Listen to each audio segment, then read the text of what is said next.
Love this podcast? Support this show through the Acast supporter feature. It's up to you how much you give, and there's no regular commitment. Just hit the link in the show description to support now.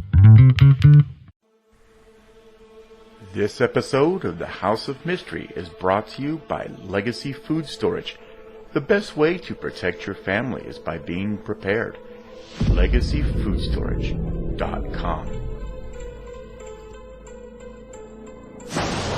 Fiction, science fiction, horror, fantasy, crime, LGBT, thriller. You have now entered the House of Mystery with your hosts, Eric Shapiro, David North Martino, John Copenhaver, and Al Warren.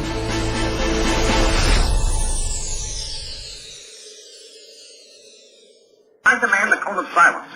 Welcome back into the House of Mystery, and I'm at the controls, Al Warren.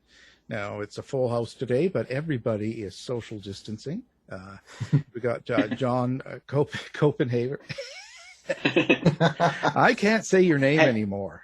Hey, Al. We got John, okay? And I'm going to get our announcer to say it now. Like that's who you like, the new announcer, so she can do it. Yeah, she says it. She says it nicely. Yeah, she does a good job. I can't. I don't know. I've only been on the radio 20 years. I can't say anything. I'm just. And then of course we've got making the drinks, the cocktails, the one that needs a new door carpet. David North Martino.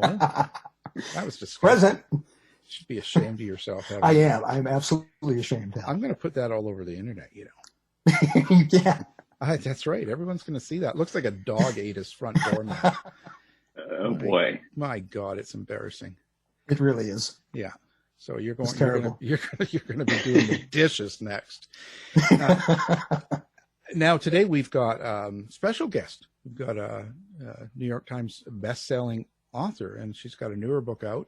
We're going to talk about that. We're going to talk a little bit about her work beforehand and all sorts of things. So, Alma Katsu, thank you for being here. Thank you so much for having me. Oh, it's our pleasure. So you're awake now. So you had, we don't have to get into the details too much, but you've had a history as working for the CIA. And I've had a history. Yeah, that's a great way to put it. It was, over 30 years in the intelligence business, not only CIA, but NSA too, which will probably make half your listeners turn off. No. I'll get double. I'll get 400 hate mails, working for MK Ultra and all that sort of stuff. We're paid. But you got into that. You did that for 30 years. So, after you've left the agency, you've gotten into writing, and that's quite a change. And I noticed primarily you were writing more of a horror fiction style of writing. What was that transition for you? Like, how did it go from CIA to horror fiction? Well, I'll tell you, it's even messier than that because part of the reason why I just had my first spy novel come out this year is because I only retired a few years ago. I'd actually been writing the other novels. I had 5 novels before Red Widow while I was still working. I sold my first book at 50 as I was starting to look at the end of the career. But, it's really hard to write an espionage novel while you're still in the business. And so, I think that's part of the reason why I just sort of avoided it. But once I retired, I was talking to my editor at Putnam, and she really encouraged me to go for it. It's something I'd always wanted to do, but wasn't quite sure actually that I could do it. So, what was it that you weren't sure of? Was it the actual writing skills itself, or was it just the storyline? Like, what was it that gave you hesitation? Well, so it's a complicated relationship, I think, between writing about a profession when you're in the profession. And I'm sure it applies to a lot of professions. But for intelligence in particular, one of the things that never sat right with me and doesn't sit right with a lot of my friends in the business is, sort of the way that we're portrayed. And as a writer, I understand why. It's, because books have to have drama and they have to follow, a certain arc that people sort of expect. And, it can't be too fussy or hard to follow or that sort of thing. But those are all sort of baked into the intelligence work. I tell people, if you look at the typical scope of a spy novel, it's usually a lone hero, right? Oftentimes a brooder or an outsider or something who, no one else can do this. He's got to be the one that's going to take down the villain. And so, you're barreling through all of these twists and turns to get, and then it's like a wrestling match at the end between the antagonist and the protagonist, and he's like throwing the person up against the wall and taking the bomb and throwing it out the window and narrowly averting disaster. And in the real life, we would call that an intelligence failure because you want to avoid getting to that, sort of court of last resort, so to speak, or a situation where only one person can save the day. If you do it right, you're coming up with a plan that people will never know there was, some kind of horrible disaster that we averted. And so anyway, I just, when you're a professional and you have a lot of pride in your work, it just, kind of rubs you the wrong way to think that that's how I'm going to have to portray it for the public. So it took me a long while to come up with an idea for a story that I thought would do both, that would both be sort of true to what the job's like for professionals, but also would sort of meet the expectation of modern audiences. So you're telling me that the 30 years that you were in with the intelligence agencies, you didn't look like Angelina Jolie running around with big heels? God, I wish I looked like that. and karate chopping everyone. I gave up big heels a long time ago. Towards the end, I think about 1.5 inches was all I could handle. Well, it's kind of funny. So I think that's really a key point there for me, especially when you say how the CIA, for instance, or NSA or any of the groups are portrayed in movies. They're always looked at as godlike, James Bond sort of characters. They can do anything. So that's it. I guess there's quite an exaggeration. Do you think anybody out there kind of displays what the CIA agents really look like? Oh, well, that's interesting. I mean, there's one of the things that happened with Red Widow is we actually did, Fox picked it up for a TV series. So I was told to look at all of the, more contemporary, spy shows and stuff on TV so I could tell producers what worked and what didn't work. Because I kind of avoided them to a degree. I think in a lot of folks in the business, they either watch these types of things and they sort of, just enjoy them for what it's worth, or they avoid them. I was one of the avoiders. So there have been a few shows recently that have been pretty good. The Americans is excellent, by the way. And Joe Weisberg did a brilliant thing in setting it back in the 80s because that freed him up from worrying about, getting on the wrong side of pre-publication review.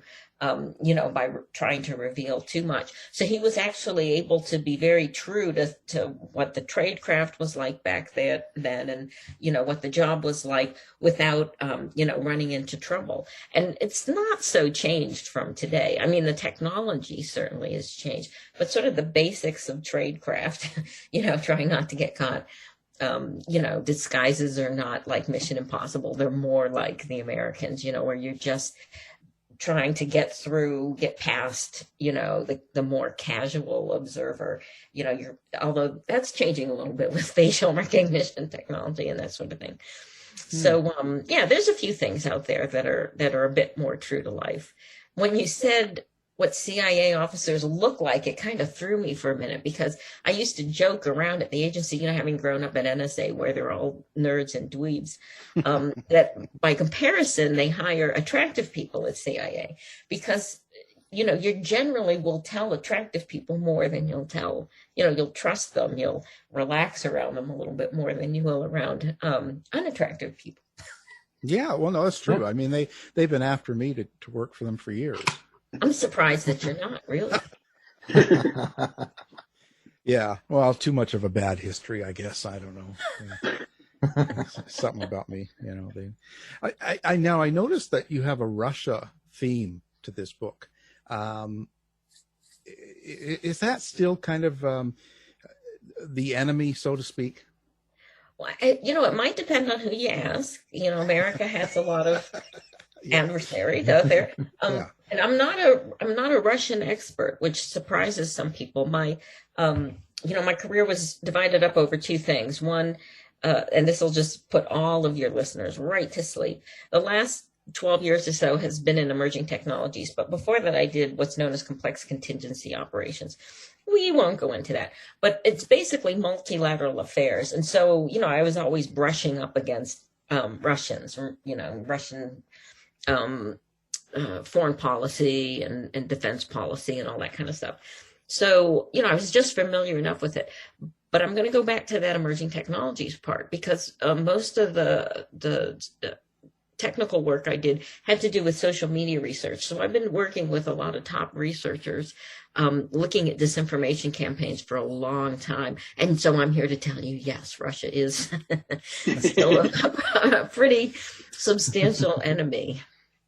Yeah, it's pretty interesting. But there must be a line. That's what this. I don't know. You tell me. Wouldn't it be the hardest thing to really tell us what's going on, so to speak? I mean, because when you're writing a book like this, and you've got Russia involved, and you got, CIA involved, you got all this stuff going on.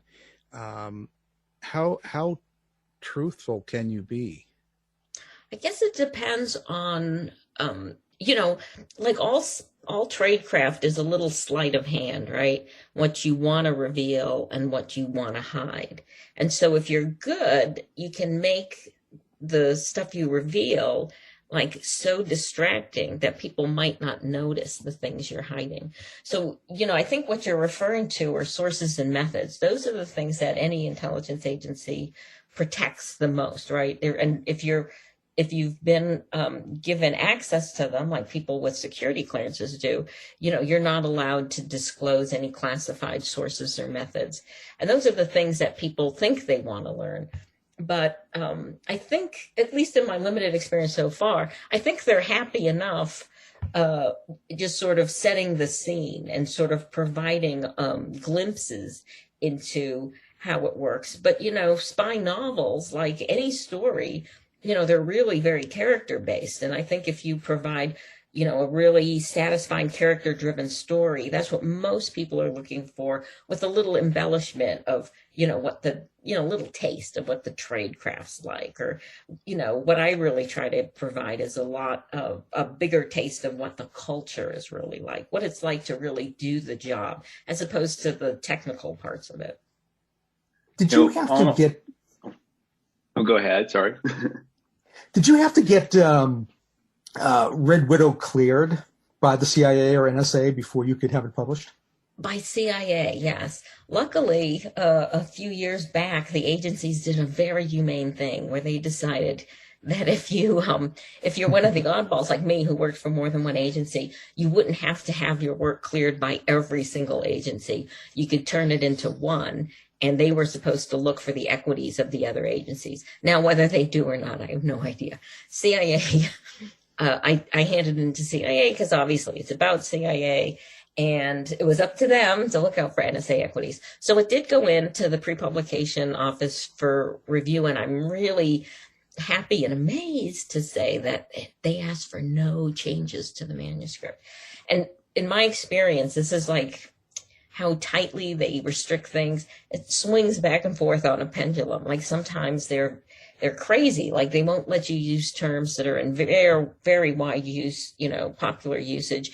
And other times, like now, that they seem to have a more realistic outlook on what I guess maybe because so many books now, nonfiction books, have been put out by former agency employees and other folks from elsewhere in the intelligence community too, that there's just so much more knowledge out there right now. I'm reading a book called Damascus Station, which was written by a CIA analyst, Dave McCloskey, and it's coming out in October, I think. And he was a Syrian analyst, and I am amazed at what they let him put in the book. Yeah.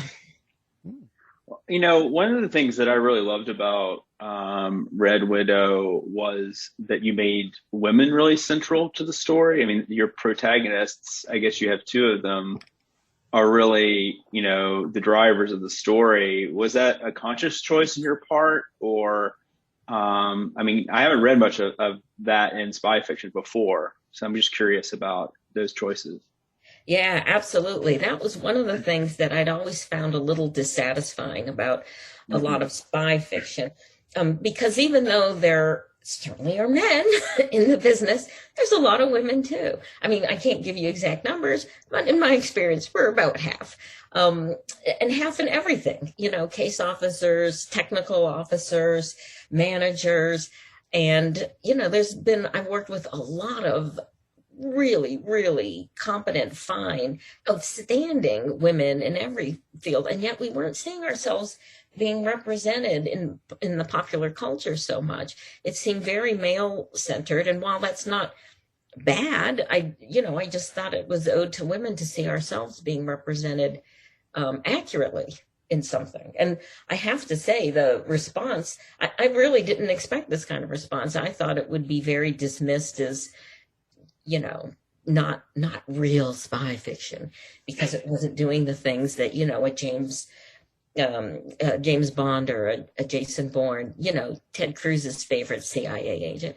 I can't believe he said that today. We live in a weird world. But that kind of goes to the point, right? And when people think of intelligence professional, that's what they think of. I'm sorry to tell you, that actually is not what goes on in the intelligence business. You mean they all don't look like Jason Bourne? Right. They're not all superhuman assassins who do parkour. I mean, you know, it's just, honestly, was that the best we could do? Yeah, I'm disappointed. I thought, well, somebody's got to make the coffee in the office, right? So there's a lot of that going on. I had to laugh about it. I was going through the book, you know, after it was put to bed, and, you know, and how much coffee drinking there is. But it's true. And part of the reason is it's one of the few excuses you have to get up and get away from your desk and take a break. Yeah. It's really a covert operation, getting coffee. Hey, so who is Lyndsey Duncan, for instance? Like, who is that?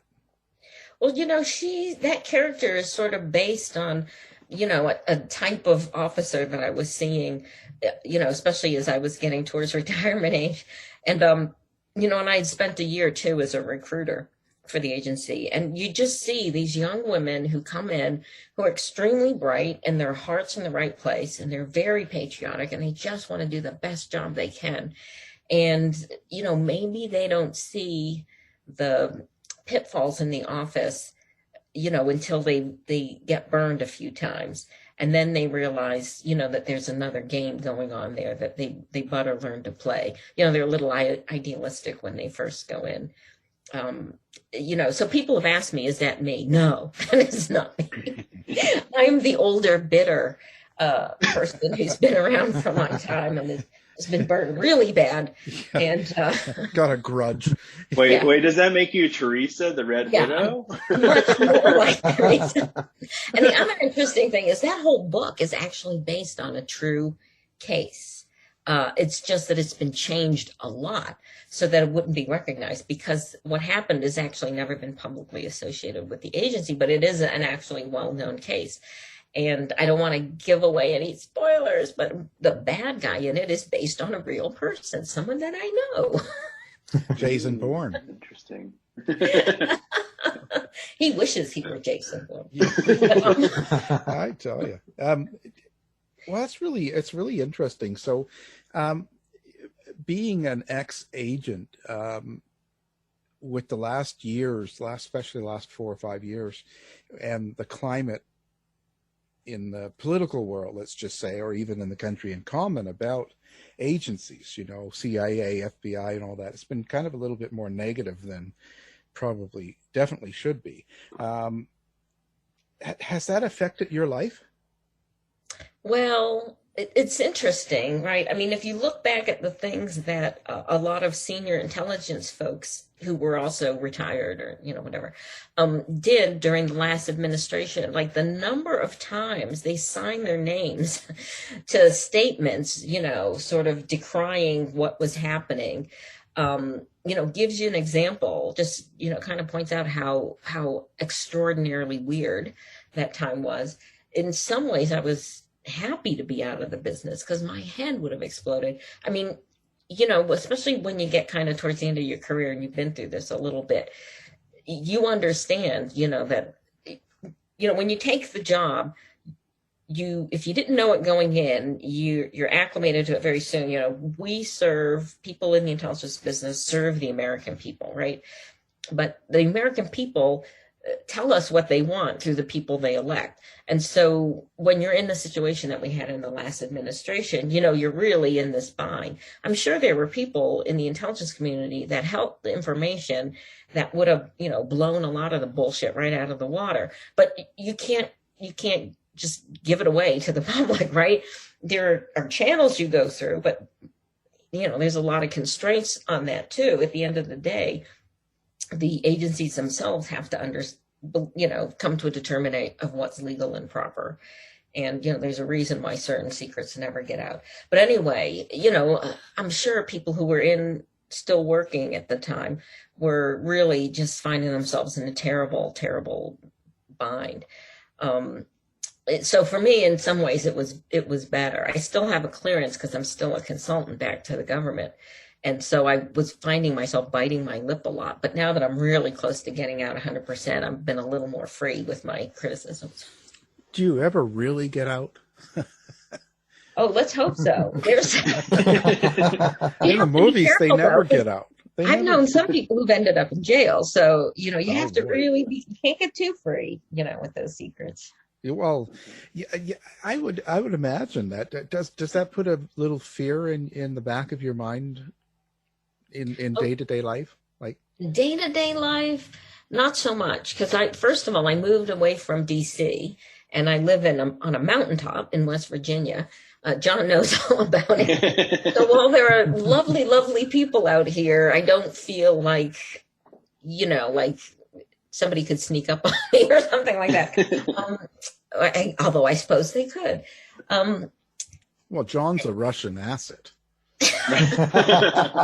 There's only one or two here that I'm actually concerned about. But that's confidential. And I think John knows who I'm talking about.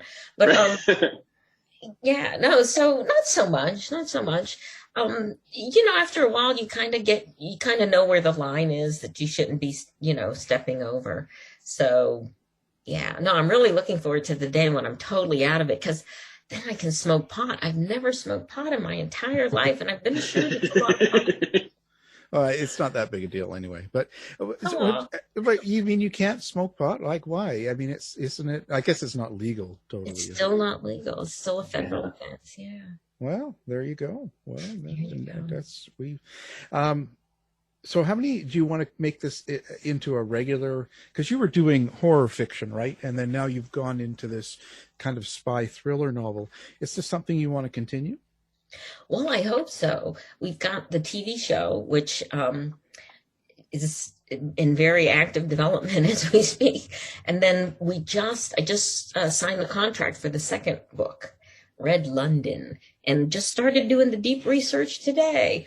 Woo, what a pain. But yeah, then there's the historical horror. It's kind of weird.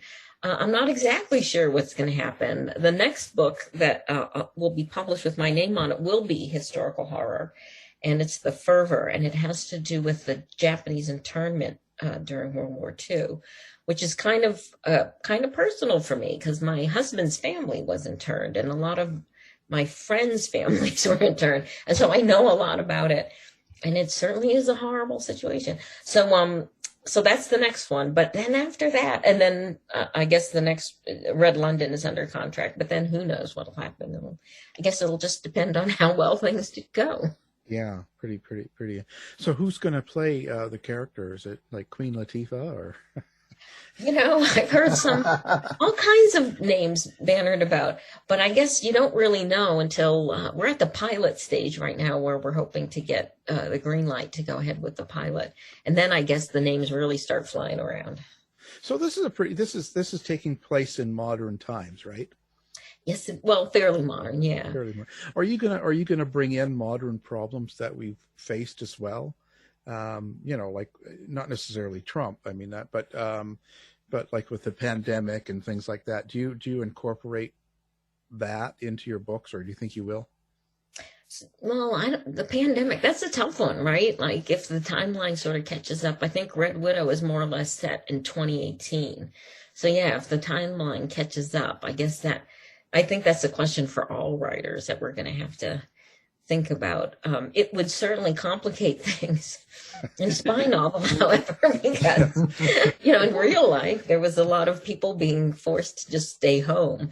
They didn't even telework because, they were very worried about the security of any, channels they tried to set up. So that would be a pretty boring novel. But, yeah, I mean, and that's like a perennial question, I think, with spy thrillers. How technical and detailed do you want it to be? Because you lose a lot of readers if you just get too bogged down in the weeds, not only of technology, but even of the, the various political situations you might be trying to cover in your book. For instance, I think there's a fascinating story yet to be told with what happened with disinformation, but it's a very complicated story. And I think a lot of people just kind of tune out after the first, couple steps. Yeah. And I don't think that story's over. I don't think that's done. I think it's still going on, and it's still something to be worried about. Oh, absolutely. And it's morphed in ways, too, that if you were only familiar with what the early discoveries were, you might be surprised at how sophisticated it's become. Yeah, well, I wouldn't be surprised, actually. The stories I hear every day make me, no, I wouldn't be surprised. Yeah. When you say deep research, what does that mean to you, and how long does that take you? Well, I shouldn't joke. I mean, so with the historical horrors, there's a lot of research. For instance, the Deep, which was about the Titanic, was huge. I mean, there were 2,300 passenger and crew on the book, and I actually read a thumbnail bio for each and every one of them in order to make a determination, like, which characters people I wanted to pull in to become characters in the book. And I go through, make very detailed timelines and all kinds of stuff.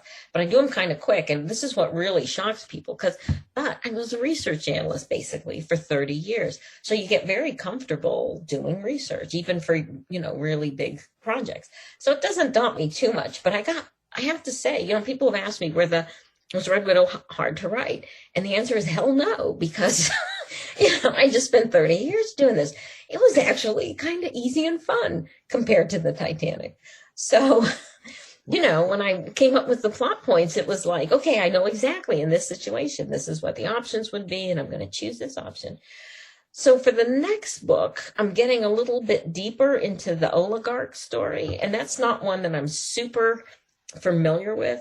So I'm having to do a bit more research than lazy me did.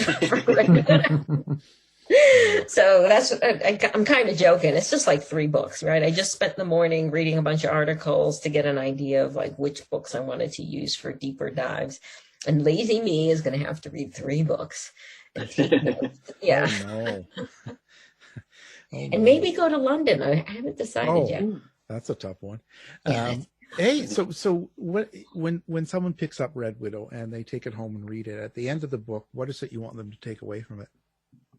I want them to understand that for everything they see in popular culture about the spy business, it actually is kind of a singular profession that has, these challenges and kind of, drawbacks that you may not really think about. Popular culture makes it look so glamorous and everything, but it's really tough, especially at CIA. The business of CIA is human intelligence, and that means it's information that a human gets from another human. like all the technical stuff is kind of more or less the purview of other agencies.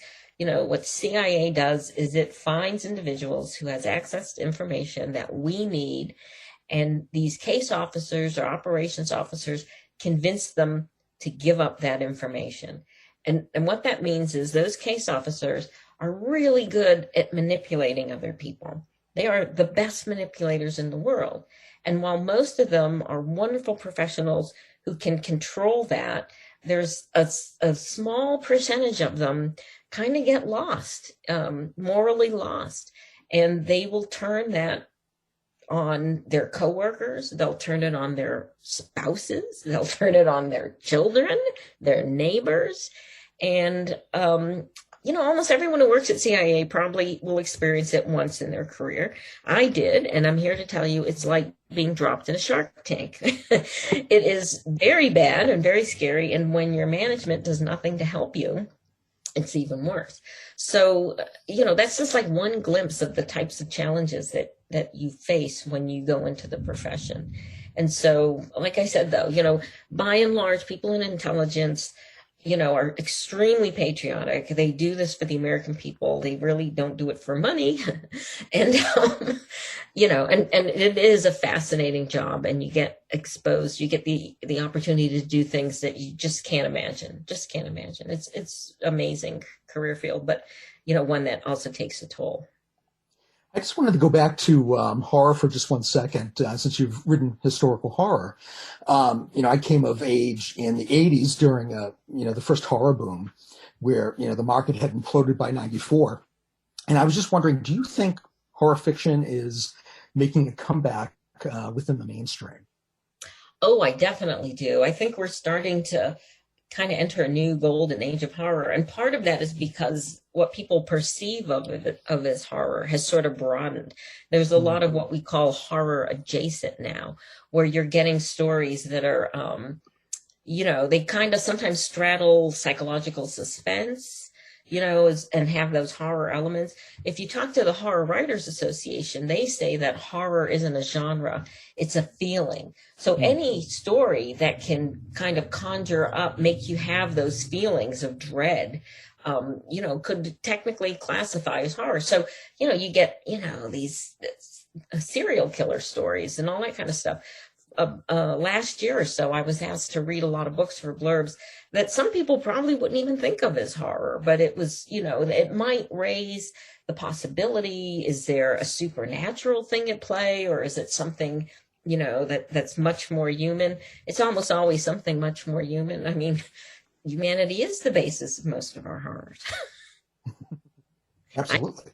I'm so bleak, though.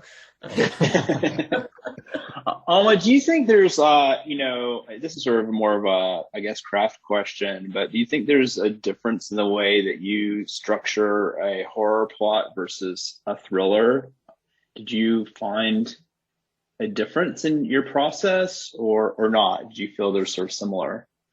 I think some people would tell you that I don't write thrillers because most people think of thrillers as having more of a breakneck pace, right? People just can't turn those pages fast enough. And I just, for the life of me, I just can't seem to do that. I'm much more of a slow boil person, and I'll read some reviews, and some folks are just disgusted. You know, this was the slow boil. It's kind of hard to build suspense if you don't, you know, turn it. Yeah. So, but there's some horror writers that write great thrillers. Christopher Golden, his books are definitely thrillers, and they're definitely horror. How do you find your voice then when you write? I'm sorry. I'm sorry. What was the question? Oh, breakup. I was just going to say, how do you find your own voice when you write this story? Isn't that, I mean, that's, sometimes and a lot of writers probably feel this way. We go along all smug and happy, and we think, I got a good voice. And then you read something that just makes you realize, oh, crap, you know, I could do a lot better than this. So, whoops, sorry. Oh, damn technology. So, you know, I try to have it really come from the characters. I really do try to write character-driven fiction. But, I mean, I notice it too in some of my my books, the voice might become a little redundant. For the historical ones, it probably has to do with the historical aspects, though, that I try to make it a little more formal, because generally in the periods that I've written in so far, when people express themselves, it did tend to be a little bit more formal than maybe how we express ourselves today. Yeah.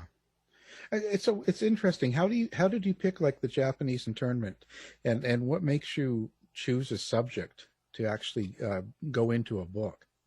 Well, part of it comes down to discussions with the publisher. After The Hunger, which is a reimagining of the story of the Donner Party, which is just a fascinating story. But, we were very lucky. That book did very, very well. And so then the question was, okay, what big disaster are you going to write about next?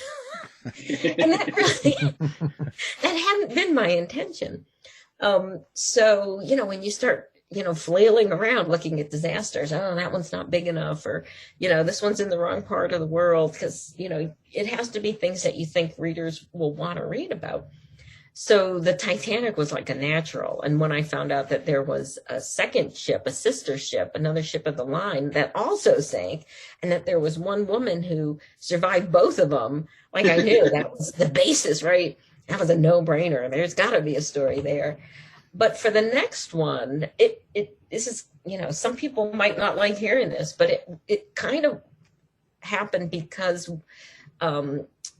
publishers were saying that books that were too historical, were losing audience, and that the most popular books were either, like the 20th century or the 20th century. So I started thinking about, that time frame. I had just done one that was sort of based around World War I. So, I'd always been interested in the internment. Like I said, when you have family and friends who went through it, maybe you see signs of it that the average person who only knows about it from what they learned in history books doesn't see. And, like all my historical horrors, they're meant to sort of show that we're going through it again, right?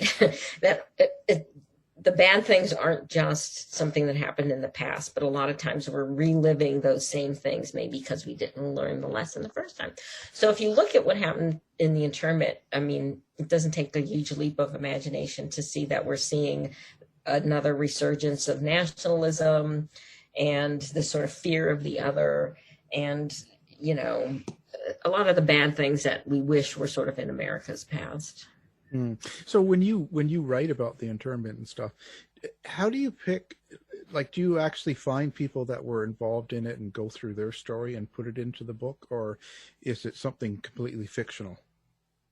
Well, one thing I learned, or that's evolved over time, like with The Hunger, the Donner Party, I stayed very close to the history. So the vast majority of the characters were actual people in the wagon party. And then when I was doing the deep, I kind of realized that, I felt a little bad for putting some of those real people through some of the things that you just need to have in order to create conflict and, to set up the story that you want in fiction. So now for The Fervor, I think there's one or two real life characters. All the rest of it, the story's been completely fictionalized. And I just feel more comfortable with that now. It'll be interesting to see how readers react to it. But, all of the underlying stuff is taken from history. It's taken from stories that I heard from family members, from things that I've read. I really lucked into something. One of my neighbors, her family had all been interned at Minidoka in Idaho, and they kept everything. So she had this treasure trove of documentation, yearbooks from the school, and I'm using air quotes here, at Minidoka, and mimeos of, the internal newspaper that they, all kinds of stuff that you just couldn't get your hands on, that she lent to me while I was doing the research for the book. That was pretty lucky then. Very lucky, and I hated to give them back to her. Well, move away. She'll never find you. We did move away, but change your name, right? Yeah, I know. I mean, is that even your real name? Yeah. It is. I would have made up a much easier name to spell and pronounce. Well, yeah, so when things are going on like in the world that have been going on, do you think it seeps into your writing when you get into horror and even the Red Widow and stuff, with the pandemic and Black Lives Matters and Trump and all the unrest the last 4 or 5 years? Does that kind of seep into your writing? Do you think you get a little bit darker with it? I think that's inevitable. It was interesting in The Hunger, that was written during the 2016 presidential campaign. And, after I'd handed it in, my editor said, people here in the house who've been reading it have said that, they just see these like little wisps of what's going on. And I felt bad about it at first. You don't want to project into a historical event. But then when I did research about like what were the biggest issues of the time, that's where I found that mirroring, that's a hard word to say, what was going on with Manifest Destiny, the fact that they were just, American settlers felt that they were totally within their rights to march across land and, settle on land that belonged to Native Americans and that belonged to Mexicans. Some of it was, that's the whole reason that the disaster happened actually was because they believed this lawyer with political aspirations who was trying to get America to seize California. It's kind of the same way they ended up getting Texas.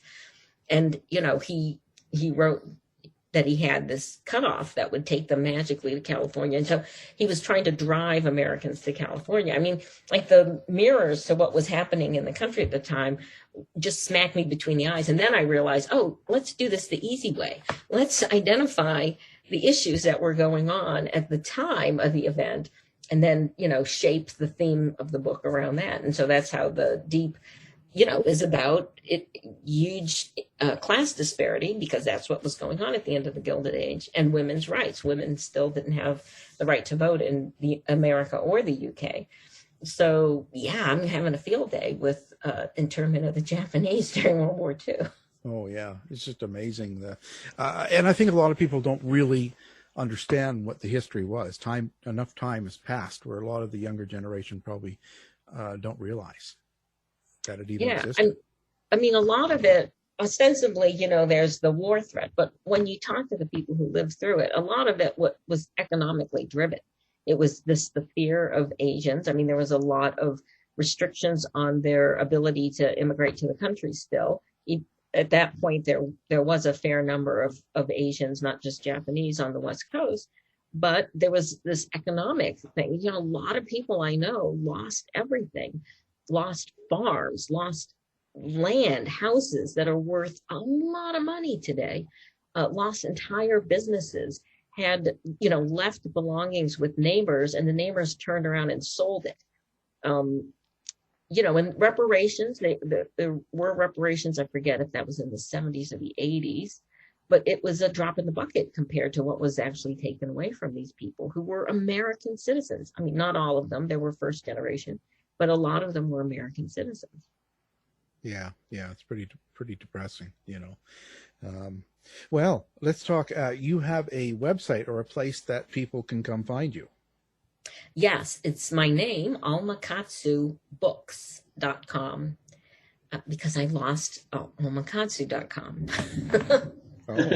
The real Alma Katsu got that. Yeah, the real Alma Katsu. She still has that website. Well, you should take her out. Just make a phone call. Isn't that like, can't you just dial a number and say, hey, take that person You cannot just get your domain back. I'm finding that's trickier than you might think. Yeah. Well, people. Come on.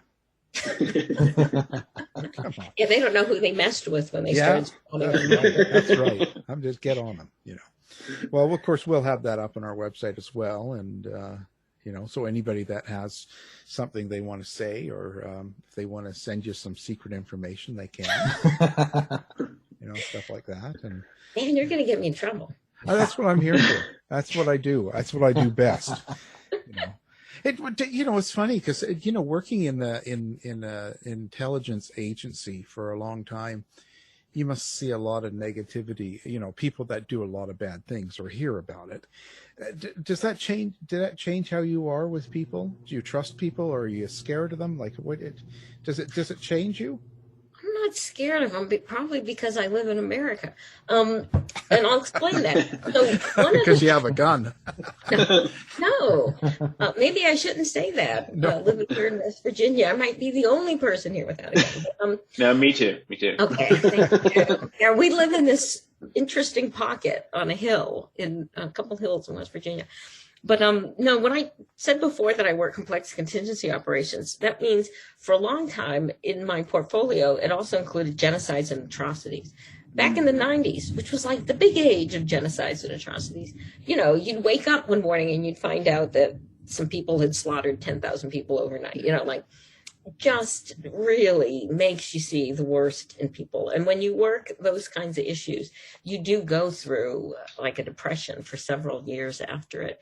So I've kind of come out of it now. But yeah, for a while, I understood the worst that people were actually capable of. It's starting to fade a little bit from my mind. So yeah, it can be, that's unfortunately, everybody who works in that field ends up having PTSD for a while, a couple of years afterwards. Yeah, I noticed that because I've worked with a lot of cops and a lot of people doing true crime and stuff like that.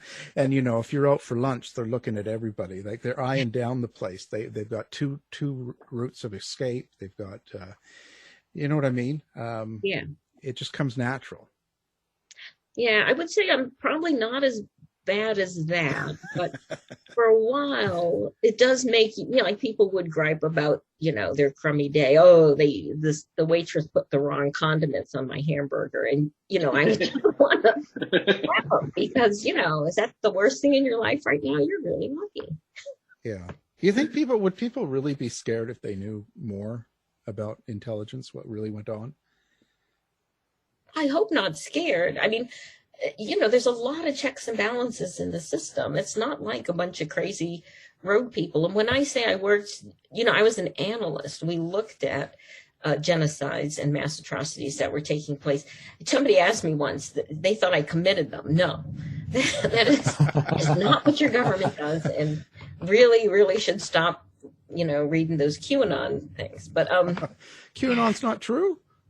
Do not even get me started. That's the scary thing, that there could be that many people in this country who, Well, QAnon's going to be on the show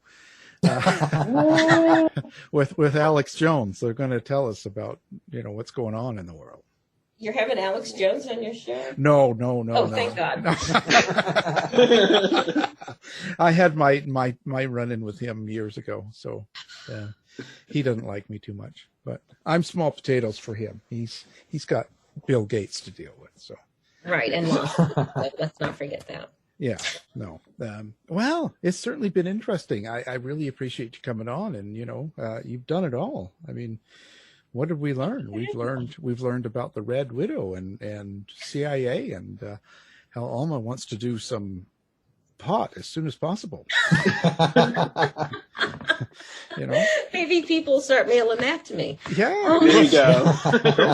Go for it. It's someplace. Mail it where it's legal. That's all I can say. If it's illegal, don't mail it. Okay, but no, it's been quite a bit. We've learned a lot, and well, thank you. It's been a lot of fun. Yeah, and we wish you a lot of success, and hopefully, it goes well for you with these kind of CIA kind of books. It's a really interesting field, and you're going to be a TV star too.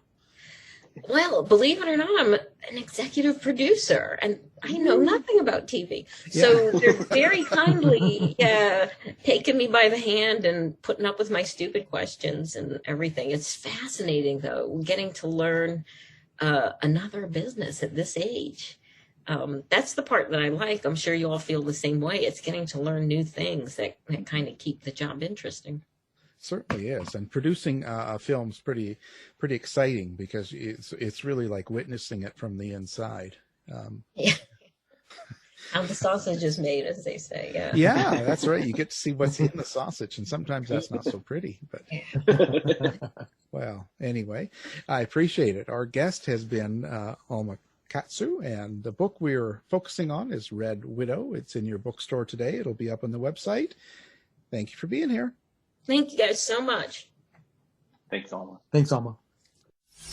To find out more about our show, guests, or to listen to past shows from our archive, please go to www.houseofmysteryradio.com. Show's over for now. Was it as good for you as it was for me? Well, good night. This has been a production of Something Weird Media. I'll be back.